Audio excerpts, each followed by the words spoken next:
Hey,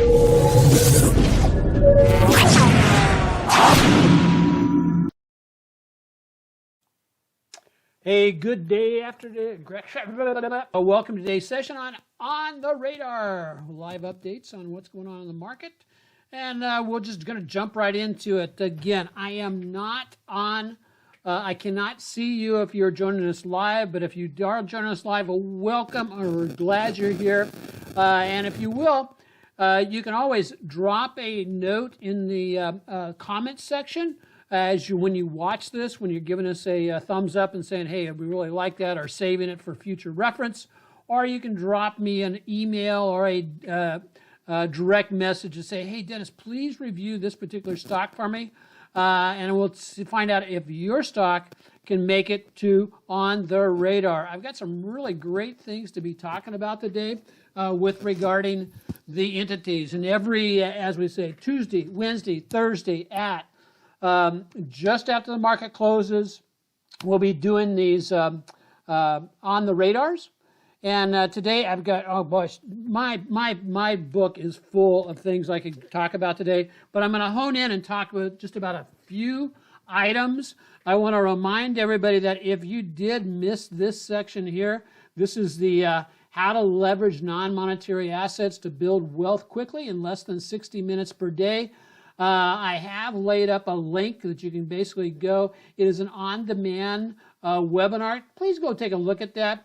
Again, 2021 for me personally and for the members of Active Trend Trading, we are focusing on how do you take the short-term concepts of swing trading or trend trading or some of the options that we do in fact trade, and how do you then take that, compound it into building wealth.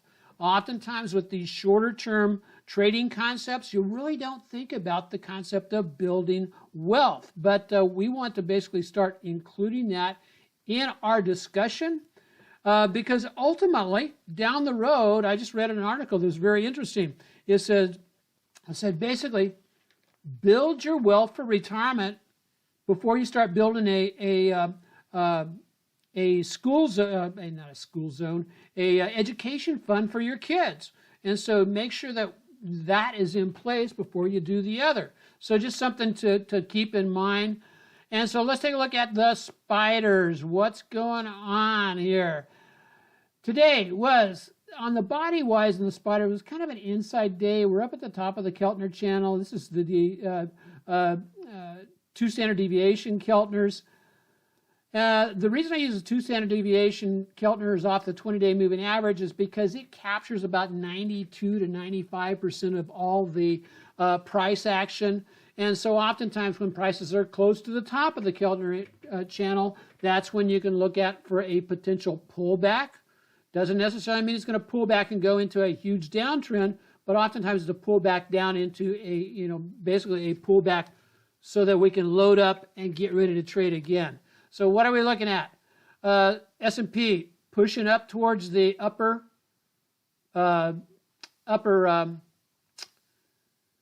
range channel that we have up here, uptrending channel. It hasn't gotten up there yet. We've got probably some resistance up there about the 292 level. No reversal down to the downside. We will consider this. Let me show it to you. We will consider this negative divergence on a daily basis. And as you can see, as we pushed higher, what's happened to the volume on the spiders? It's actually dropped off. So oftentimes that combination can provide a confluence or a convergence of clues to say, we want to be ready for a pullback, and pullback in this particular case may be a little bit more significant. The other warning sign that I see on the S&P is this. Let me grab, is basically, we had a pullback here, nice and controlled, inside the channel, inside the channel, inside the channel, pow, outside the channel. Oftentimes it's that first outside the channel where it hits a lower moving average, in this case the 50.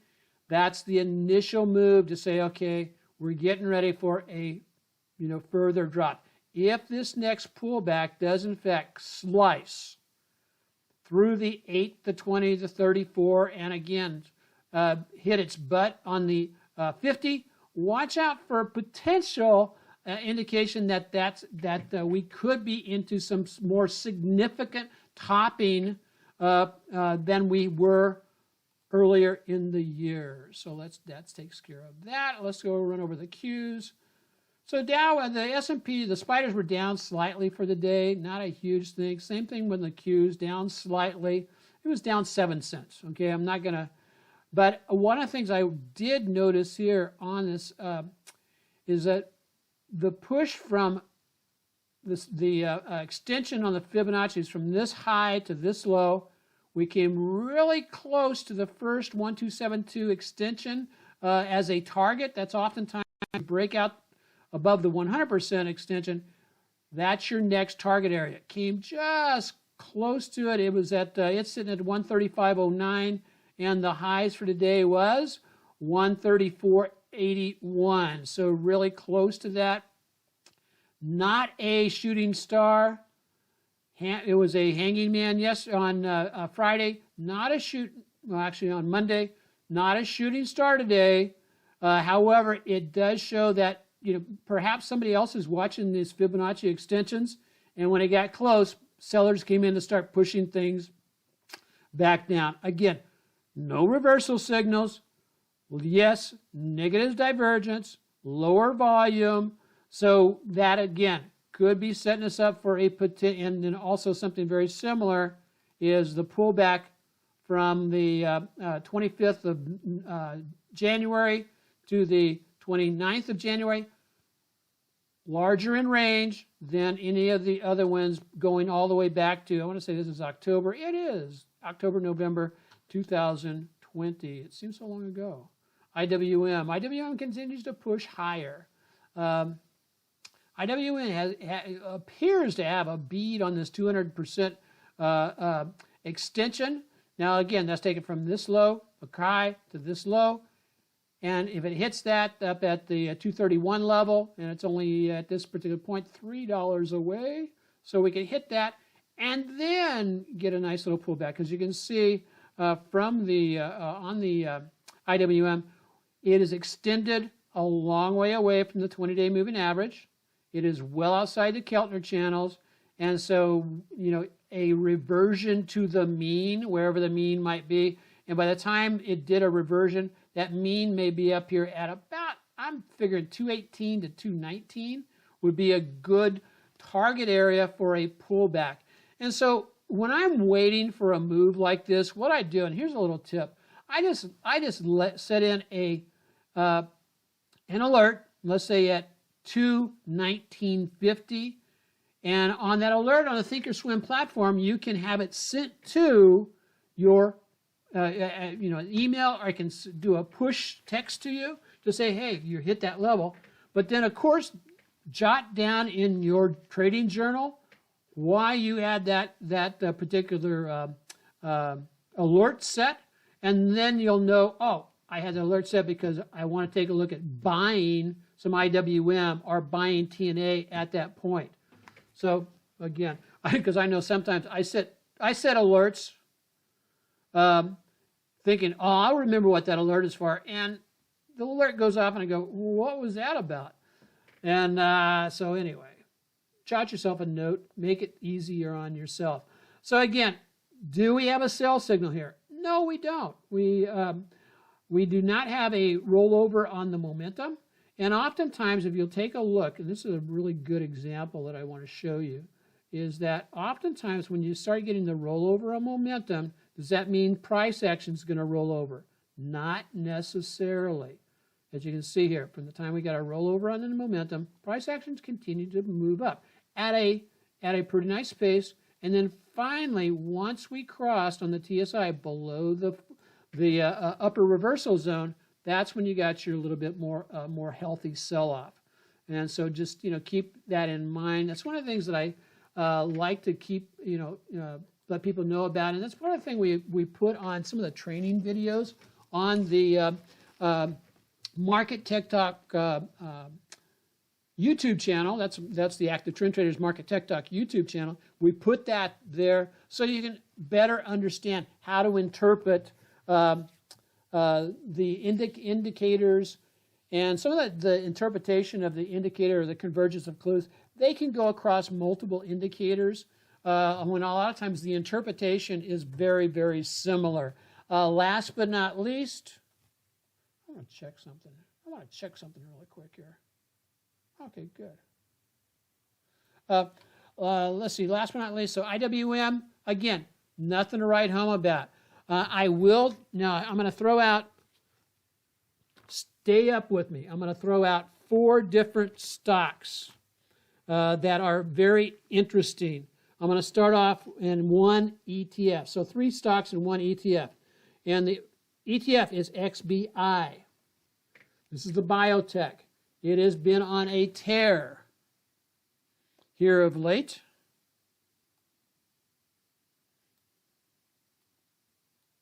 And as you can see, it has basically gone almost parabolic here of late. I've done a Fibonacci extension based on the move from this low to this high, pulling back to this low where it started its new move. As you can see, it busted through the 100% move, making it symmetric with this move from here to here.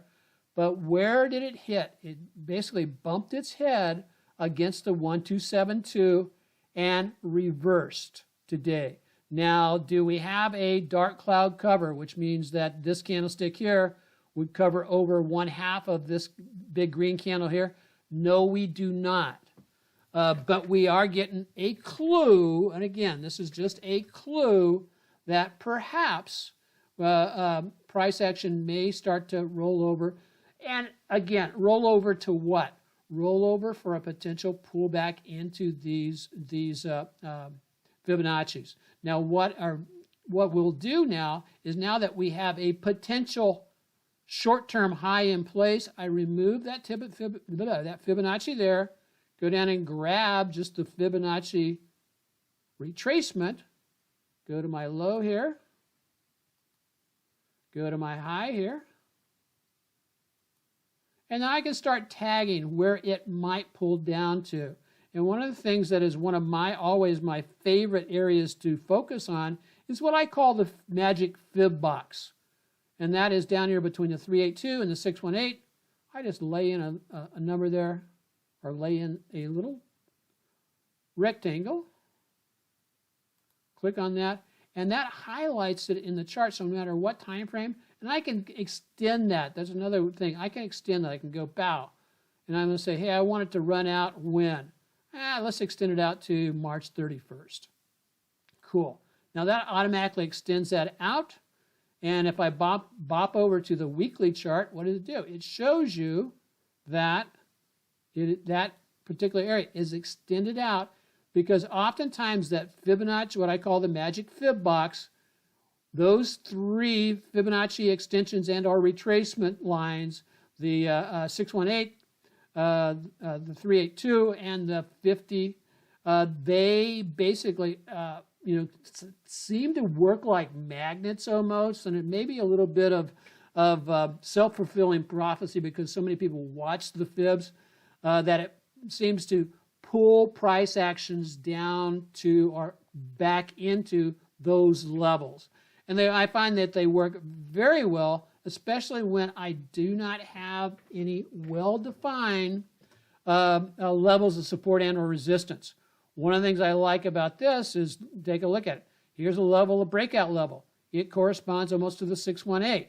Here's where we basically had a little pause before it launched up into higher levels at the 50% retracement. And then, of course, the 382. And I'll keep a look at when the moving averages correspond with a Fibonacci level and price actions pulling back into it.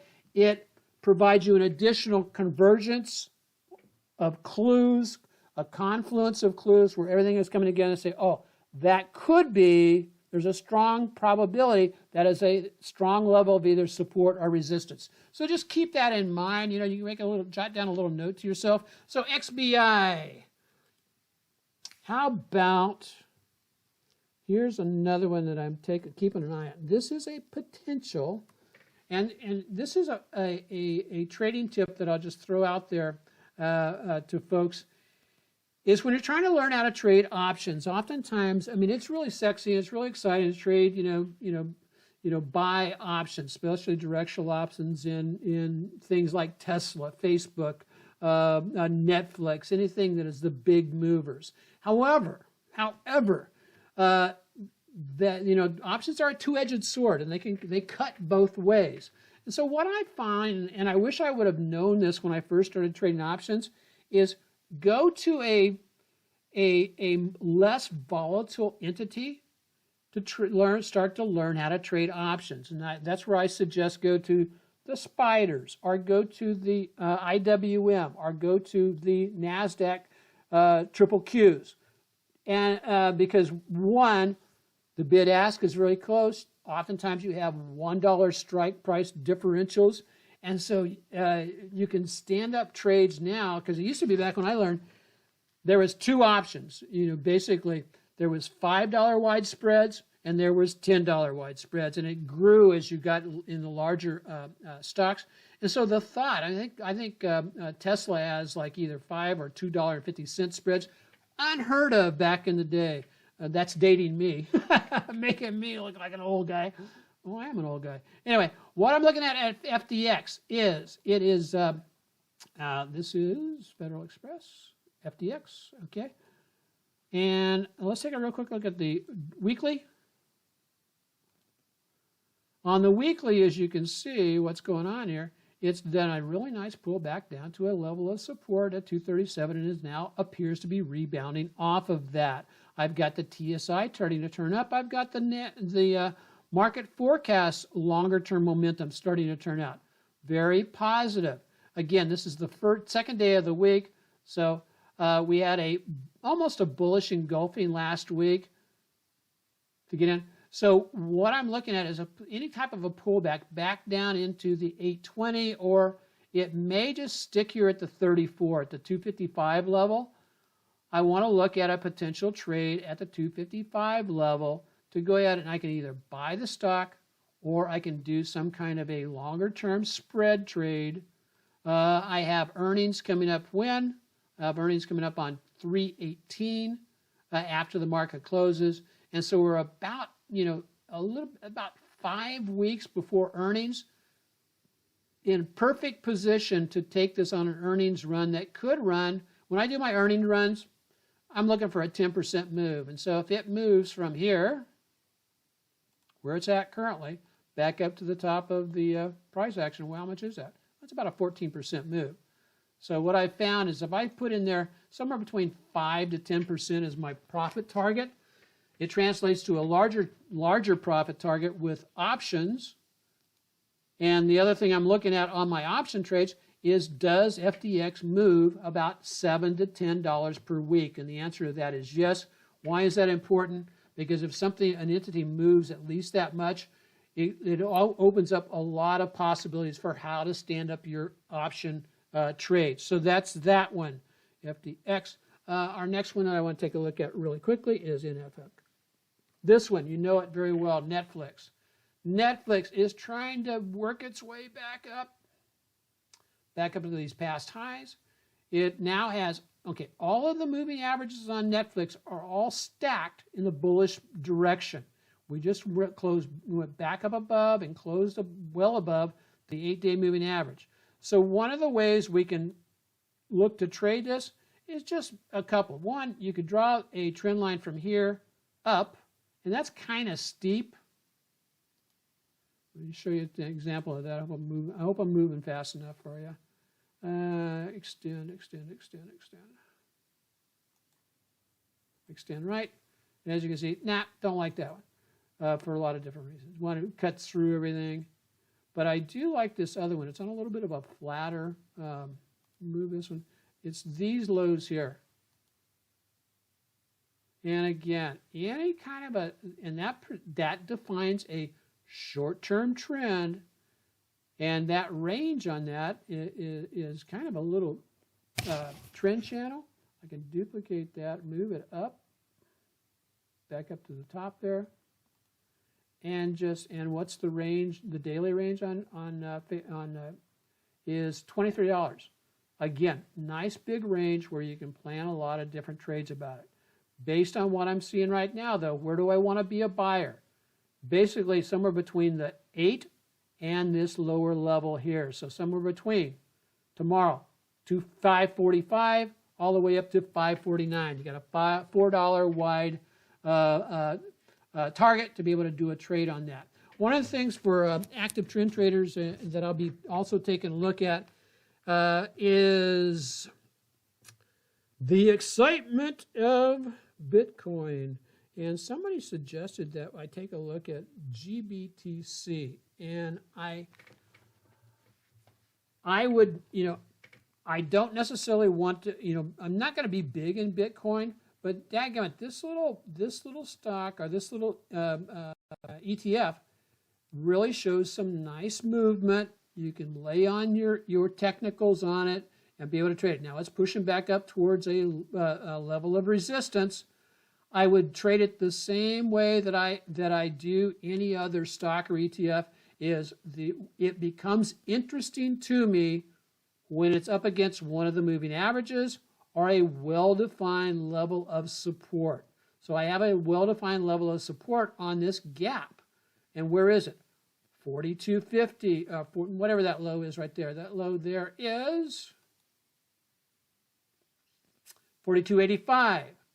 The midsection of that gap, which is about $40.75. And then back at that high right there, $39. Those are 3 levels that I want to put in alerts on to say, let me know if GBTC gets down to that area. What does it look like on a weekly chart? Pretty darn good. I mean, it basically launched out of here on September. Bitcoin became back in favor, and this was one heck of a nice move. And give you some idea, and I think you need some exposure to these type of things that is a non-option, but it was up 300% in like 91 days. Now, is that going to do that all the time? No. However, if we go back to the next big move on this, how much was that? 141%. What about one of these just regular moves off of a pullback? Well, that's up there, 61%. So having some exposure to ETFs like this is definitely a good thing. So anyway, if you're watching this on YouTube, please leave us a thumbs up, hit the bell, and subscribe. Help us continue to drive our YouTube membership. As you can see, I'm in a sweatshirt today because it's cold here in Hawaii. Got my Texas Longhorn hat on.